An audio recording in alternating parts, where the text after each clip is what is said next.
buenas tardes, hermanos. Bienvenidos un día más al Pastor Online. Como bien saben ustedes, llevamos prácticamente ya un año intentando dar respuestas a las preguntas que ustedes cada día nos envían a través del correo, a través de Facebook, de WhatsApp o de cualquier otro medio. Intentamos siempre con la ayuda del Señor, previa oración, ayudarles lo mejor posible. Lo dije la semana pasada y lo quisiera volver a repetir hoy. Nosotros no tenemos todas las respuestas a las preguntas que ustedes nos hacen. Pero gracias al Señor tenemos la Biblia, tenemos la palabra de Dios. Y puede ser que a lo mejor lo que hoy no entendamos, puede ser que mañana, con el paso del tiempo, el Señor nos clarifique, el Señor nos dé luz en cuanto a algún tema, en cuanto a alguna pregunta. Por eso siempre recurrimos a Dios en oración, le pedimos a Él que nos ilumine, que nos dé sabiduría. Él dijo a sus discípulos en cierta ocasión: yo rogaré al Padre para que os dé otro consolador, para que esté con vosotros para siempre, el Espíritu Santo. El Espíritu Santo recuerda, el Espíritu Santo ilumina, el Espíritu Santo guía. El Espíritu Santo ha venido para glorificar y levantar a Cristo en nuestras vidas. Por eso, mis queridos hermanos, vamos a pedirle al Señor que nos ilumine, que nos dé sabiduría para poder responder a las preguntas que hemos recibido en los últimos días. Y al finalizar este tiempo, bueno, daremos como siempre toda la honra, toda la gloria, el reconocimiento al Señor, porque a Él se lo debemos absolutamente todo. Sin Él no somos nada, sin Él estamos totalmente perdidos. Así que les voy a pedir a todos los que ya están conectados que oremos juntos al Señor y que pidamos su bendición para que en esta tarde podamos disfrutar de un tiempo de aprendizaje. Y solamente una cosa más antes de orar. Sería muy bueno que usted tuviera papel y lápiz y su Biblia a mano y que fuera tomando nota de lo que aquí se va a compartir en el día de hoy. Porque creo que es muy importante que lo recordemos, que repasemos lo que estamos aprendiendo, lo que el Señor hoy nos enseñará, para que después de esa manera incluso podamos compartir con otras personas y ayudarles a salir de sus dudas, de su ignorancia o del desconocimiento que lamentablemente muchas personas tienen hoy en día acerca de las Sagradas Escrituras. Así que vamos a orar ya. Padre Celestial, gracias, infinitas gracias te damos en este día por esta nueva oportunidad que nos das de estar juntos, reunidos en torno a tu presencia y a tu palabra. Pedimos sabiduría, ilumínanos, Señor, para que podamos dar respuestas bíblicas y correctas a estas preguntas que en el día de hoy hemos recibido. Te daremos así siempre toda la gloria y la honra, en el nombre bendito de Jesús. Amén y amén. Bueno, mis queridos hermanos, vamos a pasar ya a responder, si les parece, a la primera pregunta que nos la hace una hermana y nos pide que le aclaremos unas palabras que aparecen en el capítulo 42, verso 3 del libro del profeta Zacarías. El versículo concretamente dice así: no quebrará la caña cascada, ni apagará el pábilo que humeare, por medio de la verdad traerá la justicia. Usted añade a su pregunta lo siguiente: pastor, parafraseando lo que yo entendí, esto quiere decir que Jesucristo, en quien esperamos que traiga la justicia, no terminará de quebrantar a los afligidos, los ya quebrantados o los que están para desmayar, no los terminará de apagar, sino que les traerá esperanza. Mire, hermana, vamos a ver. El capítulo 42 del libro del profeta Isaías, desde el versículo 1 hasta el versículo 9, si usted observa y lee detenidamente esos versículos, ahí se está describiendo el carácter, la naturaleza del siervo de Dios, que no es otro más que el Mesías, el Señor Jesucristo. Se está describiendo su carácter apacible, su carácter manso y humilde. Y cuando emplea el profeta Isaías estas expresiones, estos términos, que no quebrará la caña cascada, ni apagará el pábilo que humeare, no se está refiriendo a otras personas, no se está refiriendo a personas afligidas, atormentadas, entristecidas o quebrantadas. No, está describiendo el corazón, el carácter, la personalidad del Señor Jesucristo. Ese carácter apacible, ese carácter amoroso, ese carácter manso y humilde que Él siempre tuvo y que se nos describe en los 4 evangelios que tenemos, en Mateo, Marcos, Lucas y Juan. De hecho, él dijo, venid a mí los trabajados y cargados, que yo os haré descansar, porque yo soy manso y humilde de corazón. Por lo tanto, las afirmaciones, las declaraciones, los términos, los adjetivos que se utilizan en Isaías capítulo 42 del versículo 1 al 9, tiene que ver, repito, con el carácter del Mesías, con su carácter apacible, manso, humilde, y por consiguiente los ejemplos, las expresiones que utiliza, habla acerca de que no sería violento, no sería agresivo en sus palabras, sino sería apacible, sería tranquilo, sería pacífico, como príncipe de paz que era y es. Así que, ya digo, no tiene nada que ver con el trato o con la descripción de afligidos o de quebrantados, sino con la descripción de su persona, de su naturaleza, de su personalidad. El hombre perfecto que no pecó nunca, ni con sus palabras, ni con sus pensamientos, ni con nada de lo que hizo, jamás ofendió ni pecó contra el Padre ni contra nadie, porque él era totalmente siempre perfecto. Eso es lo que quiere decir y lo que está describiendo el capítulo 42, los primeros 9 versículos del libro del profeta Isaías. Por otra parte, Maribel Alvarado pregunta qué significa lo que dice Filipenses capítulo 2, versículo 10, cuando dice, para que en el nombre de Jesús se doble toda rodilla de los que están en los cielos y en la tierra. Y su pregunta es, ¿y los que están debajo de la tierra? Esos que están debajo de la tierra, ¿quiénes son? ¿Personas, almas, demonios? Muchas gracias. Mire, Filipenses capítulo 2 es un capítulo extraordinario.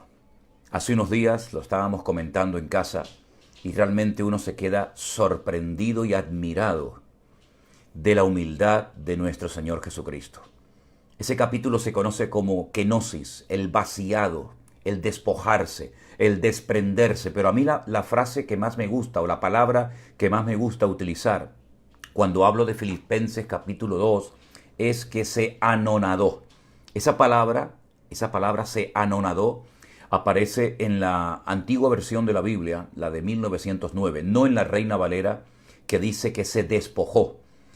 Uno se puede despojar, uno se puede desprender de una prenda, pero anonadarse es mucho más profundo el término, porque habla acerca de lo que justamente el Señor Jesucristo hizo. Se hizo nada por amor a nosotros. Pudiendo aparecer como rey glorioso, con pompa, con todo tipo de reconocimiento, se hizo siervo de siervos, limpiando los pies de sus discípulos, ¿verdad? Nació en un lugar humilde, vivió una vida humilde y sencilla, lejos de toda pompa y de todo reconocimiento humano. Por eso para muchos era chocante que él pudiera ser el Mesías con ese estilo de vida tan típico que a él lo caracterizó durante toda su vida. Cuando dice la Biblia que él se despoja, que muere en la cruz, con muerte de cruz, se hace obediente hasta la muerte, por lo tanto el Padre lo exaltará hasta lo sumo. Si la recompensa del Padre a su Hijo es que le dará un nombre sobre todo nombre, para que en ese nombre se doble toda rodilla de los que están arriba en los cielos, en la tierra y debajo de la tierra. Eso significa que no habrá nada ni nadie que no se postre ante su persona, ante su presencia, reconociendo que Él es el Rey de Reyes y el Señor de los Señores. Los que están en los cielos sabemos quiénes son, los que están en la tierra también. Pero su pregunta es, ¿y quiénes están debajo de la tierra? Los muertos, los que han partido a la otra vida. Independientemente de los demonios y de Satanás, que también se tendrán que postrar todos delante del Señor Jesucristo, los que están debajo de la tierra son los que ya han partido, los que están muertos, los que no están en la vida en este momento. Todos los seres humanos, ángeles, principados, potestades, arcángeles, serafines, querubines, absolutamente todos se han de postrar algún día delante de la presencia de nuestro Señor Jesucristo. Ese día será un día glorioso, extraordinario, maravilloso, cuando veamos a toda la humanidad, a toda la creación, postrados delante de Él, reconociendo por fin, por la eternidad, que Él venció a la muerte, que Él es el Cordero de Dios, que quitó el pecado del mundo, y que Él es digno de toda alabanza, de todo reconocimiento y de todo honor. Así es que esa expresión, los que están en el cielo, en la tierra y debajo de la tierra, abarca todo lo creado. Abarca a todos, que algún día, sí o sí, tendrán que postrarse ante la presencia de nuestro Señor Jesucristo. Espero que pronto llegue ese día, porque será el día más glorioso y más maravilloso en toda la historia de la eternidad, de la humanidad y en toda la historia, en todos los tiempos. Por otra parte, hay un hermano que dice que él sigue cada día los devocionales y todo lo que transmitimos. Y dice, yo fui bautizado como católico, he sido católico, pero él pregunta, ¿debo de asistir o no a eventos católicos? Mi consejo es que no. Mi consejo es que si usted ha nacido de nuevo y ha conocido la verdad, y si le han caído las escamas de sus ojos, y usted ha reconocido que el Señor Jesucristo es el camino, la verdad y la vida, que no hay intercesores, ni mediadores, ni santos, ni vírgenes, sino solamente a Él tenemos que honrar y adorar.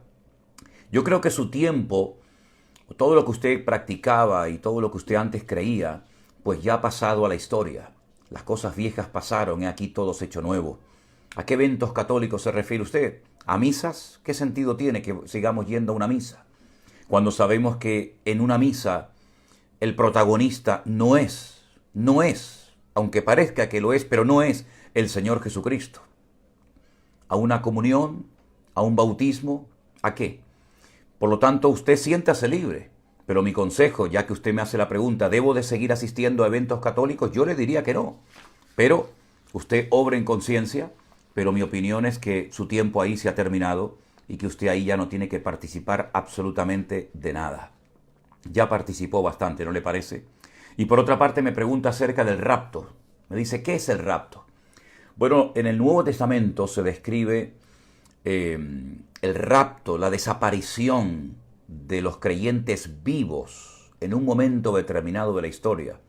El apóstol Pablo lo describe perfectamente con expresiones como en un momento, en un abrir y cerrar de ojos, seremos transformados. Los creyentes que estén vivos serán absorbidos, serán llevados a la presencia del Señor, aunque previamente los muertos en Cristo resucitarán primero. Este es un acontecimiento único en la historia, nunca jamás ha sucedido algo así. Millones y millones de creyentes de todas partes del mundo que han conocido a Cristo, que le han aceptado como su Señor y Salvador personal, que han sido fieles durante toda su vida, si están vivos en ese momento, serán arrebatados, serán llevados vivos a la presencia del Señor y recibirán ese cuerpo transformado y glorificado del cual habla la Biblia. Porque lo que está bien claro es que cuando el Señor Jesucristo aparezca, habrán personas que estén vivos, creyentes que estén vivos. Por lo tanto, serán arrebatados y los creyentes que ya murieron, los creyentes que ya habían partido previamente a la presencia del Señor, pues tendrán que experimentar la resurrección. Si quiere saber más sobre todo esto, pues yo le animo a que usted vea las clases de escatología que están grabadas y almacenadas en nuestro canal de YouTube, que las grabé poco tiempo antes del confinamiento que tuvimos el año pasado, más o menos por este mes de marzo, por estos mismos días. Parece mentira, pero ya ha pasado un año desde aquellos primeros Pastor Online, de aquellos devocionales, y damos gracias al Señor porque hasta aquí, como decía ayer en el mensaje, hasta aquí nos ha ayudado el Señor.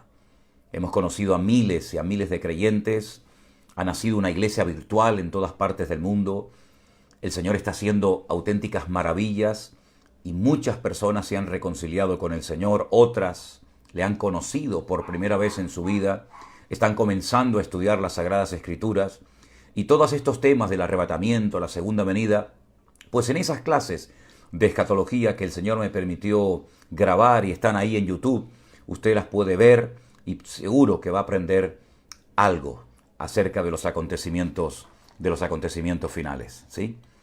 Por otra parte, usted me pregunta o me dice, ¿qué hago con respecto a ser ahijado de una persona bautizada en lo católico? Bueno, cuando éramos católicos, cuando estábamos en la ignorancia, en las tinieblas, lejos de la verdad, pues hicimos, practicamos y creímos en muchas cosas que ahora que estamos en Cristo Jesús nos damos cuenta de que no servían absolutamente para nada. Eran tradiciones, eran cuestiones humanas que no tienen absolutamente nada que ver con la Biblia. Usted mantenga el contacto con esa persona, con sus familiares, con sus amigos, por supuesto, pero lo que es participar de cosas que no tienen fundamento bíblico, mi consejo es que no lo haga, porque ahora de lo que se trata es de agradar a Dios, y para agradar a Dios uno tiene que conocer su voluntad, que se puede conocer leyendo y estudiando la palabra de Dios, y así de esa manera no volver otra vez al camino del error, a la ignorancia, a la oscuridad, a las tinieblas, sino que ahora lo que queremos es hacer la voluntad de Dios. Y eso es el objetivo y la meta más importante que podemos tener hoy en día en nuestras vidas.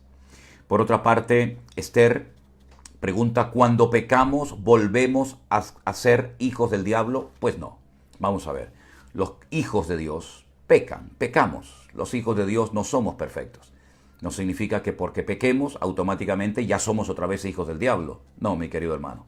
Usted ha nacido de nuevo, si usted ha pecado, pues abogado tenemos para con el Padre, a Jesucristo el justo, pero no es que ahora soy hijo de Dios, a la media hora soy hijo del diablo, vuelvo otra vez a ser un hijo de Dios, mañana soy hijo del diablo, otra vez, no. Esto es mucho más serio. Esto no es que ahora estoy dentro, ahora estoy fuera. De hecho, le digo algo que puede sorprender a más de uno, pero no son palabras mías, son palabras de la Biblia. Dice que el que está en Cristo no practica el pecado, no debería de practicar el pecado. Eso no significa de que no pequemos. No estoy diciendo de que no pequemos. ¿Quién no peca? Yo no conozco a nadie que no peque. Todos pecamos, de una manera u otra, ¿verdad? Pero eso no significa de que porque yo peque, automáticamente paso a convertirme en un hijo de Satanás, en un hijo del diablo. Y en cuanto me arrepiento, a los 2 segundos ya paso otra vez a formar parte de la familia del Señor. Es decir, esto es mucho más profundo, esto es mucho más serio. La salvación no es un juguete que perdemos, una llave que perdemos y ahora la tengo y mañana no la tengo, sino que esto es algo mucho más serio, ¿verdad? Vivamos con la tranquilidad y con la paz y con la calma de saber que si pecamos, inmediatamente nos arrepentimos, pedimos perdón al Señor y seguimos adelante. Patricia, por otra parte, pregunta, ¿en qué tiempo o época se reveló la ira de Dios? De la cual habla Romanos capítulo 1. Bueno, creo, si no me equivoco, que ya respondí a esta pregunta o a una parecida. Bueno, si ustedes leen la Biblia desde el principio, se darán cuenta de que hubieron muchas ocasiones, muchos momentos y lugares diferentes donde Dios derramó su ira. Tenemos el ejemplo de la ciudad de Sodoma y Gomorra, tenemos el tiempo en el que Él mandó el diluvio en la generación de Noé, tenemos el acontecimiento de la Torre de Babel, y tenemos muchos momentos a lo largo de la historia donde Dios derramó su ira, también su misericordia, también su amor, pero también Dios su ira la ha manifestado en más de una ocasión. Porque no nos olvidemos que sí, Dios es amor, Dios es bueno, Dios es maravilloso, pero Dios es un juez justo y cuando dice basta, no hay más palabras. Por lo tanto, lo que explica o lo que dice Romanos capítulo 1, que la ira de Dios se ha manifestado, pues efectivamente, en muchas ocasiones, incluso hasta con su propio pueblo Israel. Cuando los mandó al cautiverio en Babilonia por 70 años, eso fue la justa ira de Dios que se manifestó.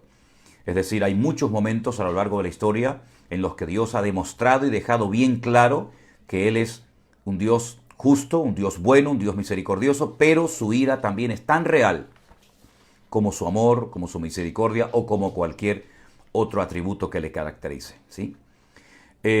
Pregunta Olga, basándose en Primera de Pedro, capítulo 3, versículo 21, si el diluvio es como un símbolo del bautismo. No, el diluvio no es un símbolo del bautismo. El diluvio es una cosa y el bautismo es otra cosa. No podemos asociar una cosa con otra, porque el diluvio fue una manifestación de la justa ira de Dios contra aquellas personas que no quisieron arrepentirse ni entrar en el arca cuando tuvieron la oportunidad de entrar. Y el bautismo no es una manifestación de la ira de Dios, sino más bien todo lo contrario. Es un momento en el que expresamos nuestro deseo de seguir a Cristo fielmente todos los días de nuestra vida. De hecho, este próximo fin de semana tendremos bautismos. Hay algunos hermanos de nuestra iglesia aquí en Santa Cruz de Tenerife y otros hermanos de nuestra iglesia en el Puerto de la Cruz, que pastorea nuestro hermano y pastor Marcos Monje Barrios.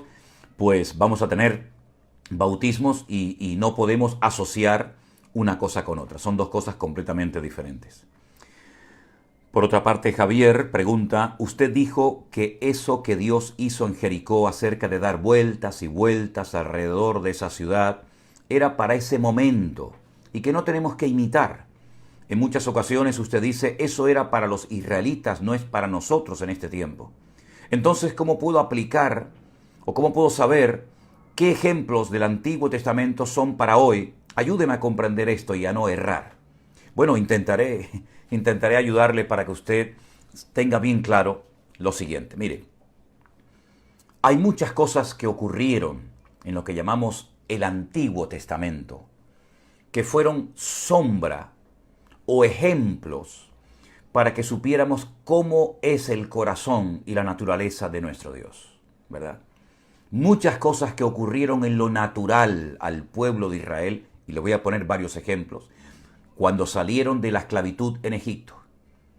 Exactamente igual ha ocurrido en nosotros, pero no hemos salido de un país donde estábamos esclavos.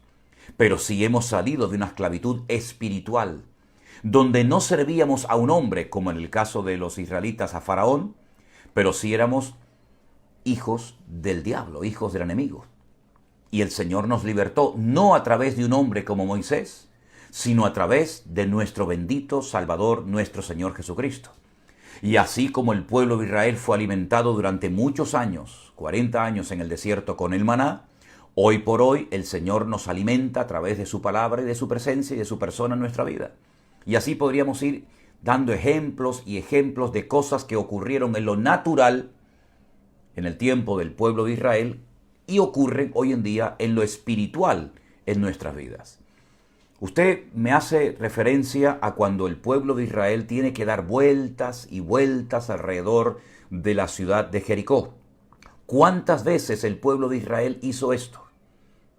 Solamente una vez. Solamente Dios le dijo al pueblo de Israel que diera vueltas alrededor de Jericó. Pero hay otros momentos en los que Israel no tenía que dar vueltas, sino atacar al enemigo o defenderse de ataques del enemigo.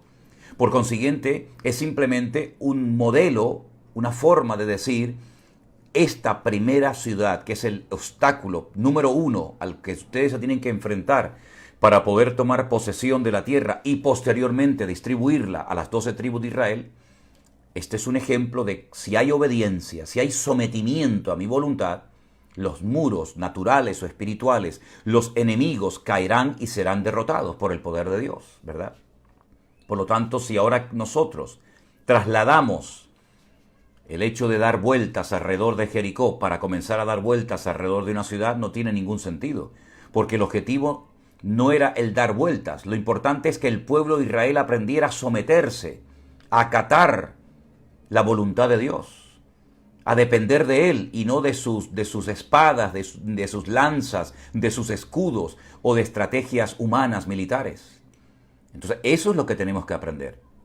¿Qué se desprende de la conquista de Jericó? Que no hay obstáculo que pueda detener al pueblo de Dios cuando éste está en obediencia, en orden y en santidad. Entonces, hay cosas que Dios les pedía a los hijos de Israel, al pueblo de Israel que hiciera, que no tenemos que interpretarlas literalmente para hacerlas nosotros hoy en día, ¿verdad?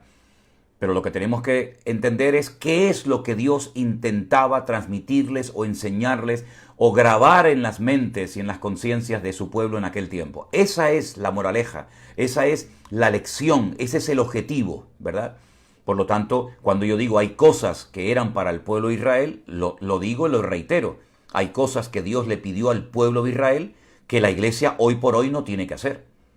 Yo sé que hay momentos en los que se ha hecho ciertas y determinadas cosas, como por ejemplo el salir por ahí por ciudades y rodearlas y proclamar victoria y todo eso está muy bonito y todo eso está muy bien. Pero si no salimos y damos vueltas y vueltas alrededor de una ciudad, no pasa absolutamente nada. ¿O es que hay que dar vueltas alrededor de una ciudad para que los enemigos espirituales sean derrotados? ¿No podemos quedarnos en la iglesia y orar delante del Señor y Dios actuar exactamente igual? ¿Vamos a copiar el modelo? ¿Vamos a copiar el ejemplo? ¿O vamos a extraer la lección y el principio que Dios quiere enseñarnos? A eso es cuando yo me refiero y digo, por favor, no traslademos hoy por hoy cosas que se les pidió que hiciera el pueblo de Israel, que hoy en día, sinceramente, no tiene ningún sentido que hagamos, ¿vale? Por otra parte, hay otra persona que dice, yo estoy empezando a leer la Biblia, de lo cual me alegro muchísimo, Jennifer. Y dice, y he llegado a Mateo capítulo 8, versículo 22. No entiendo lo que Jesús le dijo a uno cuando le dijo, sígueme. Y este le dijo, bueno, déjame que primero entierre a mi padre. Y le dice, deja que los muertos entierren a sus muertos. ¿Eso qué significa? Vamos a ver, aquí hay un llamamiento de parte del Señor Jesucristo a una persona.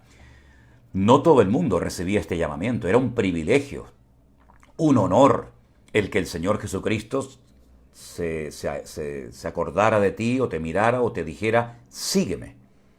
Los que lo hicieron se convirtieron en discípulos y cambiaron el rumbo de la historia. Este muchacho que recibe este llamado, sígueme, presentó una excusa delante del Señor. Y le dijo, bueno, déjame que primero entierre a mi padre. Lo he explicado en otras ocasiones y lo quiero volver a repetir hoy. Generalmente, salvo raras excepciones, los hijos no podían salir de la cobertura del hogar de sus padres mientras su padre estuviera con vida. Era como una falta de respeto. Cuando este muchacho le dice al Señor, deja que primero entierre a mi padre, no significa de que el padre estaba muerto y el Señor no lo deja ir a enterrar o al funeral. No, el padre seguramente estaba vivo y a lo mejor viviría pues 5, 6, 8, 10 o 20 años más. Es decir, él está poniendo primeramente su responsabilidad, entre comillas, familiar, su apego a su familia antes que el llamamiento a Dios. Y aunque suene fuerte y a lo mejor algunos entiendo que a lo mejor no lo entiendan, el primer amor y al que primero tenemos que obedecer antes que a padre, madre o cualquier otra cosa es a nuestro Señor Jesucristo. Él tiene que ser nuestra prioridad. Él tiene que estar en la lista en el primer lugar. Nuestro primer amor tiene que ser el Señor. Por lo tanto, le está diciendo, Señor, deja que primero haga las cosas de cara a la familia y quede bien, y después, dentro de un año, dentro de un par de años o cuando sea, pues puedes contar conmigo. Mira, cuando el Señor llama, las condiciones no las ponemos nosotros. Las condiciones las pone el Señor, ¿verdad? Por lo tanto, si el Señor a usted le ha llamado, ese llamado está por encima de cualquier otra cuestión, de cualquier otra obligación social o de cualquier otra índole. Y este muchacho le está diciendo al Señor, sí, tú me has llamado, pero déjame que primero se muera mi padre, yo lo entierro, no sé cuándo será, y después voy y te sigo. Y efectivamente lo que ocurrió es que este muchacho no le siguió y el Señor no insistió más en llamarlo, porque el Señor pues le llamó una vez y punto, y nada más. Por consiguiente, cuando le dice, deja que los muertos, deja que los que se encargan de esas cosas, deja que los que no tienen llamado, deja que los que están muertos espiritualmente, ¿me explico? Deje que los que están muertos actualmente espiritualmente se encarguen de esas tradiciones, de esas costumbres, de quedar bien ante la galería, ante la familia. Pero tú no has sido llamado para enterrar muertos, tú no has sido llamado para perder el tiempo, tú has sido llamado para poner tu mano en el arado y convertirte en un discípulo mío. Lamentablemente hay personas que recibieron tal vez en su momento un llamado de parte del Señor, pero fueron cobardes. Y para obedecer al Señor hay que ser muy, muy valiente. Porque a veces puede haber una madre que dice, no, hijo, todavía no te vayas de casa a servir al Señor, espera un poquito. Y es muy importante tener en cuenta que lo primero en la vida tiene que ser el Señor. Y si lo primero en la vida no es el Señor, pues estamos cometiendo una gravísima equivocación y vamos a darnos cuenta de que tarde o temprano nos hemos equivocado. Por lo tanto, la expresión deja que los muertos entierren a sus muertos significa deja que los que no tienen llamado, los que no han conocido el Evangelio, los que no han nacido de nuevo, ¿verdad? Los inconversos se dediquen de esas historias y ven tú y sígueme. Sal de esa rutina, sal de ese modelo de vida que no es el correcto para servir al Señor. Bueno, más o menos es lo que le puedo explicar acerca de de esta expresión. Por otra parte, hay una hermana, una tal Ana, que dice que el apóstol Pedro, en el capítulo 2 del libro de los Hechos, dijo: arrepiéntanse y bautícense en el nombre del Señor Jesús para el perdón de los pecados y recibiréis el Espíritu Santo. Esta hermana pregunta por qué después en el mismo libro de los Hechos, pero en el capítulo 8, se dice que los que creyeron a través del ministerio de Felipe, pues se bautizaban hombres, mujeres, y más adelante, los versículos 14 y 15, dice que Pedro y Juan fueron allí a orar por ellos para que recibieran el Espíritu Santo. No es que no lo habían recibido. Yo siempre he dicho que muchas veces se produce un encontronazo entre creyentes o entre denominaciones porque se utiliza una terminología que para unos significa una cosa y para otros significa otra. El creyente, cuando nace de nuevo, y lo dice la Biblia, no lo digo yo, la Biblia dice que por un mismo espíritu fuimos todos bautizados en un cuerpo, ¿sí? Fuimos todos bautizados en un cuerpo. El Espíritu Santo nos convence de pecado y nos lleva a Cristo. Y en Cristo nacemos de nuevo, y en el momento en el que nacemos de nuevo, en el momento en el que abrimos nuestro corazón y lo aceptamos y lo recibimos como nuestro Señor y Salvador personal, tenemos al Padre, al Hijo y al Espíritu Santo dentro de nosotros permanentemente para siempre. Por lo tanto, cuando Pedro dice en el día de Pentecostés, arrepiéntanse, bautícense, van a recibir el perdón de sus pecados y van a tener el Espíritu Santo, es cierto. ¿Qué es lo que está pasando en Samaria cuando Pedro y Juan van a orar por los que están allí? Lo que fueron a hacer Pedro y Juan fue a confirmar lo que ya había hecho el Señor a través del ministerio de Felipe, que dicho sea de paso, fue uno de los diáconos de la iglesia primitiva, junto con otros más, ¿verdad? Y entonces dice que les imponían las manos y recibían el Espíritu Santo. Ellos, los samaritanos, que eran como de segunda categoría, ¿verdad? Para muchos los samaritanos eran como de segunda clase. Ellos querían que también tuvieran las mismas experiencias que habían tenido sus hermanos de la iglesia primitiva en Jerusalén cuando tuvieron aquella experiencia diferente a la de la conversión cuando comenzaron a hablar en otras lenguas en el día de Pentecostés. A eso fue Pedro y Juan. Primeramente, a confirmar que aquellos convertidos realmente fueran convertidos, a confirmar que realmente lo que allí estaba sucediendo lo estaba haciendo el Señor. Y la confirmación, digamos, el aval de lo que allí había sucedido era de parte del Señor, es que ellos también estaban preparados para recibir y tener la misma experiencia que habían tenido sus hermanos en Cristo en la iglesia primitiva. Pero lo que quiero dejar bien claro es que todo creyente que ha nacido de nuevo, hable o no en lenguas. Porque yo sé que en el mundo, digamos, más bien pentecostal, muchos, gracias a Dios no todos, pero muchos creen que el que no habla en lenguas no tiene al Espíritu Santo, y eso es rotundamente falso. Rotundamente falso.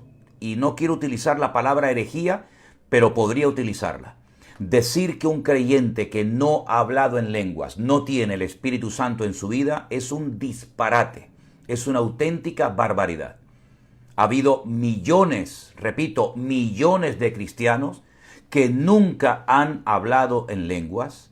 Hay millones de cristianos hoy en día en todas las naciones de la tierra que no han hablado en lengua y a lo mejor nunca hablarán en lenguas y tienen al Padre, al Hijo y al Espíritu Santo en sus corazones.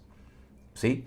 Por lo tanto, no es requisito indispensable ni es una meta a alcanzar el que todo creyente tiene sí o sí que hablar en otras lenguas.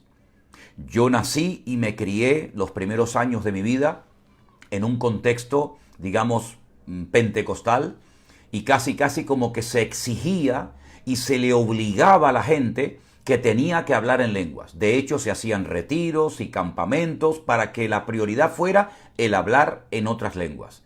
Incluso llegué a ver muchos casos, no uno ni dos, muchos casos de personas que no hablaban en lenguas y se les enseñaba incluso a hablar en lenguas, diciéndole aquello de repita conmigo la primera palabra que venga a tus labios, dila. Y bueno, ahí salían 3 o 4 palabras y más o menos se confundía y automáticamente se daba ya por hecho, se daba por sentado que la persona había recibido el bautismo del Espíritu Santo.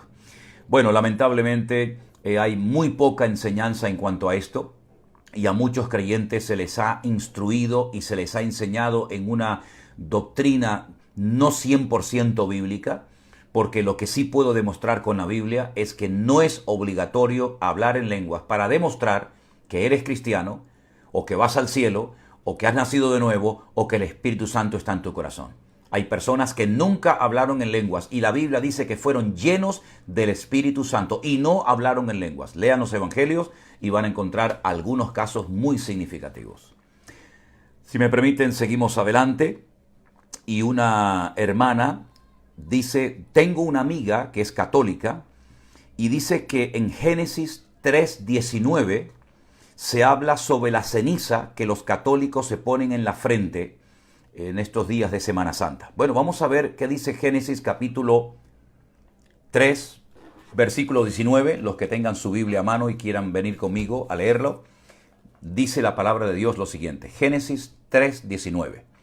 Con el sudor de tu frente comerás el pan hasta que vuelvas a la tierra, porque de ella fuiste tomado, pues polvo eres y al polvo volverás.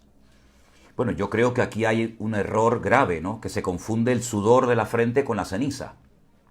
Nosotros cuando sudamos, por lo menos yo, no sé si hay alguien que cuando suda, en vez de sudar, le sale ceniza, pero de toda la vida el sudor es una cosa y la ceniza en la frente es otra.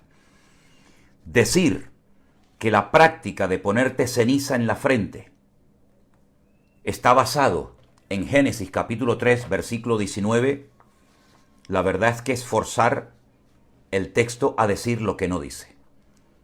El sudor, la pérdida de humedad, fue uno de los castigos que el hombre experimentó cuando pecó y se desconectó de su Creador en el jardín del Edén. Es decir, que si no hubieran pecado, ni uno ni otro hubieran sudado nunca. Qué curioso, ¿verdad? Nunca hubieran sudado. Pero cada vez que sudaran, recordarían que habían convertido en seres mortales, pecadores, desconectados de Dios para siempre, a menos que comenzaran a entrar en un nuevo sistema de acercamiento a Dios, como todos sabemos cuál era. Por consiguiente, la práctica católica de ponerle ceniza a la gente en la frente no tiene absolutamente nada que ver. Eso es un disparate, eso es una mentira, compararlo con el sudor de la frente de Génesis capítulo 3, versículo 19.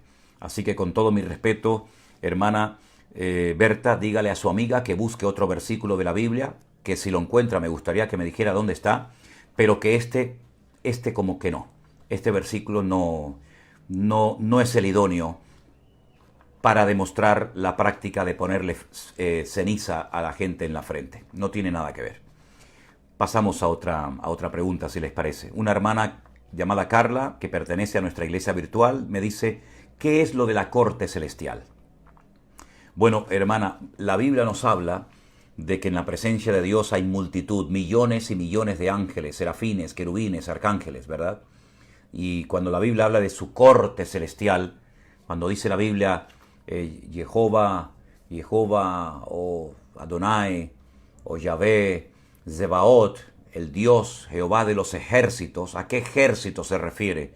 Se refiere a toda su corte celestial, que tiene que ver con todos esos millones y millones de ángeles que fueron creados por Él y para Él antes de la creación de Adán y Eva. Eso es lo que la Biblia llama la corte celestial, ¿verdad?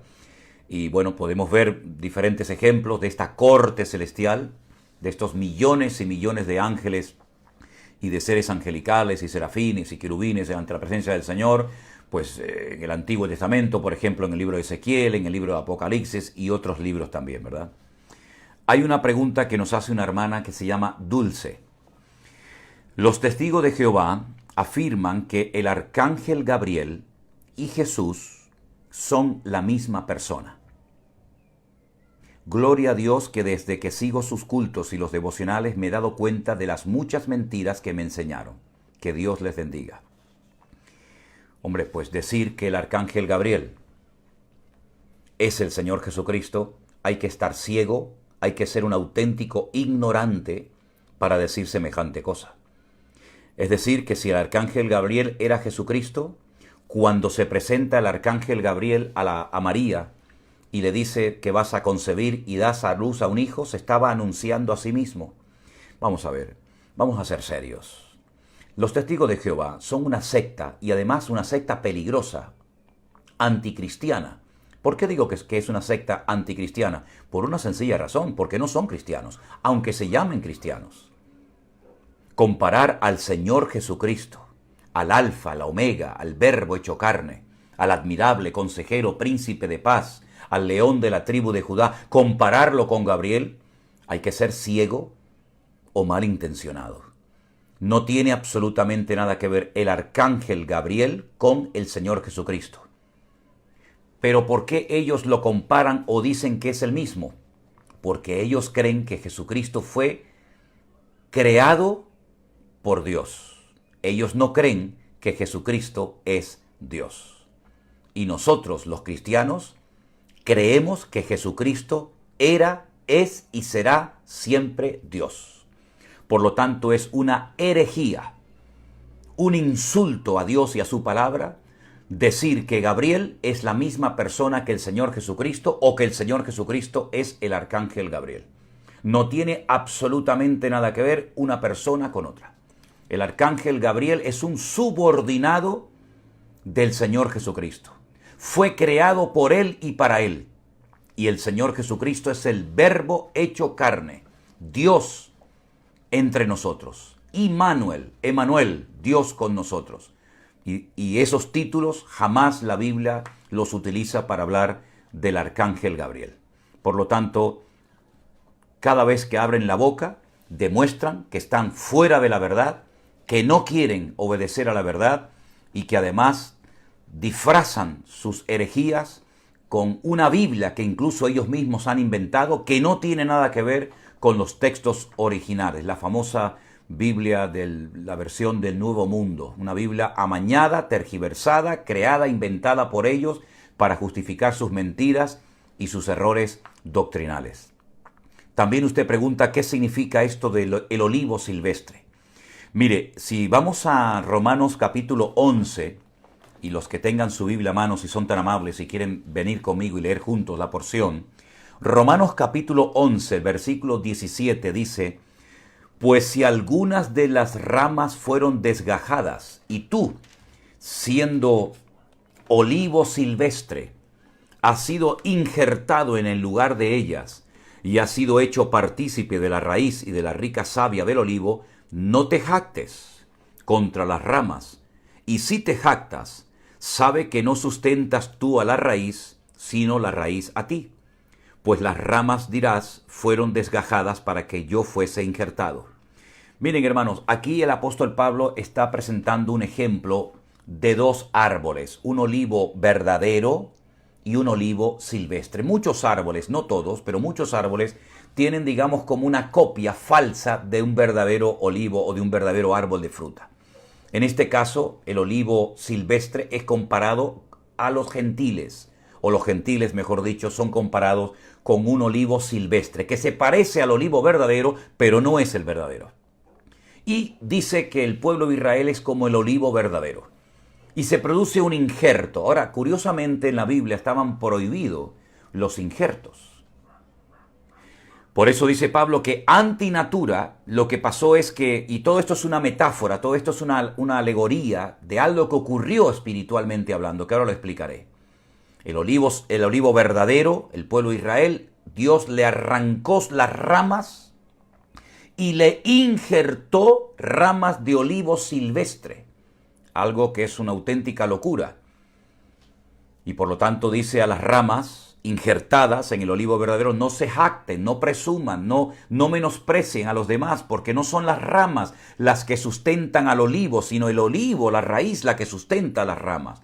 Y poderoso es Dios cuando ellos se arrepientan y reconozcan su pecado y su grave error de haber rechazado al Mesías justo y verdadero, de volver a ser injertados en el olivo verdadero, y Dios es poderoso para hacer eso y mucho más. ¿Qué es lo que se desprende de esta alegoría o de esta historia tan interesante? Que Dios tenía un pueblo llamado el pueblo de Israel, el único pueblo que era pueblo de Dios. Pero como Dios quería que también los que no eran pueblo de Dios fueran su pueblo, lo que hace es que a través del Señor Jesucristo, cuando Cristo muere en la cruz y resucita al tercer día, la pregunta clave es: ¿por quién murió Jesús en la cruz? ¿Por quién murió? ¿Única y exclusivamente por los judíos o por toda la raza humana? Veamos qué nos dice la Biblia, Juan 3:16. Porque de tal manera amó Dios al mundo, que ha dado a su Hijo unigénito, para que todo aquel que en él crea no se pierda, mas tenga vida eterna. Porque Dios no envió a su Hijo unigénito al mundo para condenar al mundo, sino para que el mundo sea salvo por él. Por consiguiente, siempre, siempre Dios quiso salvar a toda la humanidad. Cuando mandó a Jonás a la ciudad de Nínive, ¿para qué lo mandó? Para que no fueran destruidos, para que se salvaran, ¿verdad? Israel tenía que ser la luz a las naciones. Por eso el Señor le dice a sus discípulos: id por todo el mundo y predicar el evangelio a toda criatura, a judíos, griegos, romanos, a todo tipo de personas. Lamentablemente, el pueblo de Israel dejó de brillar, no quiso aceptar al Mesías, se encerró en sí mismo. Y entonces el pueblo gentil tuvo la opción, sobre todo a través del ministerio del apóstol Pablo, de conocer el evangelio, de conocer la verdad, de conocer la historia del pueblo de Israel y la obra del Mesías en Jerusalén en la cruz. Y entonces hemos sido injertados en el olivo verdadero. Es una metáfora, no es algo literal. Es simplemente un ejemplo, una forma de demostrar, una forma de explicar al mundo gentil y al mundo judío de que ahora en Dios hay un solo pueblo. Y creo que ahora vienen muy bien esas palabras que Pedro escribió en una de sus epístolas, cuando él dijo literalmente: y vosotros que antes no erais pueblo, ahora sois pueblo de Dios, real sacerdocio, nación santa, pueblo escogido por Dios, para que anunciéis las virtudes de aquel que os llamó desde las tinieblas a su luz admirable. Dios tiene un solo pueblo. Cuando lleguemos todos los hijos de Dios a su presencia, no nos va a pedir el pasaporte. ¿Eres judío? ¿Eres romano? ¿Eres argentino? ¿Eres colombiano? ¿Eres español? ¿Eres americano? Dios no le va a pedir el pasaporte, la nacionalidad a nadie, porque nuestra ciudadanía no es de esta tierra.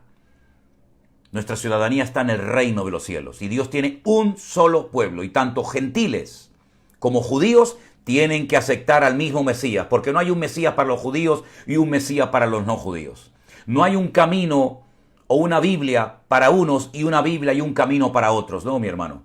Todos al pie de la cruz tenemos que encontrarnos. Absolutamente todos. Judíos y no judíos. O hemos olvidado lo que el Señor Jesucristo le dijo a un representante de Israel, a un principal entre los judíos, a un fariseo de fariseos: si no naces de nuevo, querido Nicodemo, no entrarás ni verás el reino de los cielos. Un judío, un rabino, le dice el Señor: si no naces de nuevo, no puedes entrar en el reino de los cielos. Y también dijo el Señor Jesucristo aquella frase célebre: si no os arrepentís, todos pereceréis igualmente. Y más fuerte y contundente fue cuando les dijo a los judíos, su pueblo y su raza: si verdaderamente fuerais hijos de Abraham, creeríais en mí, porque Abraham vio mis días y se gozó. Vosotros sois de vuestro padre el diablo. Nadie fue más fuerte y contundente y claro y directo con los judíos que el mismo Señor Jesucristo, que nació, vivió como judío y es judío de la tribu de Judá. Por lo tanto, mis queridos hermanos, aquí no se trata de pasaportes, de nacionalidad. Aquí se trata de que todos reconozcamos que Él es el camino, la verdad y la vida, y que nadie va a ir al Padre sino solamente a través de Él. Y que no hay otro nombre bajo el cielo dado a los hombres a través del cual podamos ser salvos. Y que no hay otro mediador entre Dios y los hombres más que Jesucristo hombre. Por lo tanto, eso del olivo silvestre y el olivo natural habla de ese tremendo milagro de unión que se ha producido en Cristo cuando Dios unió a judíos y a gentiles en un solo cuerpo para que juntos honren, glorifiquen y alaben y sirvan al Señor. Queridos hermanos, hasta aquí hemos llegado hoy. Estas eran las preguntas que hoy teníamos preparadas para responder a todos ustedes. Espero y confío de que hayan disfrutado de este tiempo, que hayan aprendido algo, Muchísimas gracias a todos por su fidelidad. Estamos recordando en estos días, desde ayer sobre todo, esa etapa en la que entramos en contacto el año pasado, en este mes de marzo, en pleno confinamiento, cuando no sabíamos cuándo íbamos a poder abrir la puerta de la iglesia y volver a celebrar los cultos. Damos gracias al Señor porque fue en ese tiempo, hace un año, cuando el Señor permitió que entráramos en contacto con cientos y miles de hermanos de todas partes del mundo. Y hemos hecho amistad y ha nacido una iglesia virtual y ha sido algo maravilloso lo que el Señor ha estado haciendo en este último año y sigue haciendo, porque esto no ha hecho más que empezar. Damos toda la gloria y la honra al Señor. Gracias a todos los que han orado por nosotros y lo siguen haciendo y lo notamos. Quiero decir siempre esto. Noto personalmente que ustedes están orando por nosotros, por mi familia, por los ministerios, por mi vida. Lo notamos y se lo agradezco de todo corazón. También quiero agradecer a todos los hermanos que sin conocernos personalmente han sentido y sienten en su corazón apoyar este ministerio para que sigamos adelante difundiendo la palabra de Dios. Sí, ya sé que en aquellos tiempos éramos muy poquitos, eran pocos los que se conectaban. Ya sé, porque ustedes me lo recuerdan constantemente, que ya somos más de 400,000 personas suscritas a nuestro canal, por ejemplo, de YouTube y otros tantos en Facebook. Pero todavía queda mucho camino por recorrer. Estamos partiendo de la base de que estamos empezando de cero. Cada día empezamos de cero, como si no hubiera nadie convertido, como si hoy empezáramos en el ministerio. Con esa ilusión, con esa meta trabajamos, con el factor cero. Creemos que todavía hay millones y millones de almas por alcanzar y con las oraciones, con el apoyo material y espiritual de todos y de cada uno de nosotros, estamos alcanzando metas tremendas. Dios mediante, les anuncio, si Dios lo permite, por lo menos esos son nuestros planes. Queremos dedicar todo el mes de mayo y parte del mes de junio a visitar en España y tal vez daremos el salto a algunos países de Europa para visitar a muchos hermanos que se han convertido, se han acercado al Señor de una forma especial durante este tiempo que hemos pasado este año y forman parte de nuestra iglesia virtual. A muchos de ellos los iremos a bautizar. Así que oren para que este viaje misionero entre los meses de mayo y junio lo podamos llevar a cabo, hermanos. Todavía hay virus, todavía hay COVID por muchas naciones, todavía hay muchos impedimentos, pero creemos que el Señor nos va a permitir salir de las Islas Canarias para viajar por toda la península ibérica, por toda España y por algunos países de Europa, visitando a nuestros hermanos. Oren que Dios supla todo lo necesario para poder realizar ese viaje, que nos guarde, que nos cuide, que nos proteja. Y con la ayuda del Señor iremos informándoles, si lo podemos hacer, dónde estamos, qué hemos hecho, con qué persona estamos teniendo comunión, cuántos hemos bautizado, en qué provincia, en qué ciudad nos encontramos. Hermanos, esto, repito, no ha hecho más que empezar. Gracias, sigan orando, sigan apoyando esta obra, este ministerio, porque es la obra de Dios y les estaremos eternamente agradecidos. Gracias también a pastores como el pastor Noli de New Jersey, pastor José Arenas de California, que hemos entrado en un contacto maravilloso, hemos hecho una amistad virtual.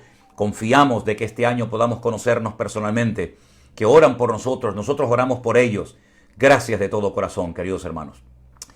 Les pediría si nos pudiéramos unir en este momento en oración, dándole gracias al Señor por esta tarde maravillosa que hemos podido estar y seguimos adelante juntos sirviendo al Señor. Oramos, hermanos. Padre Celestial, te doy de todo corazón muchas gracias por este tiempo que nos has permitido tener.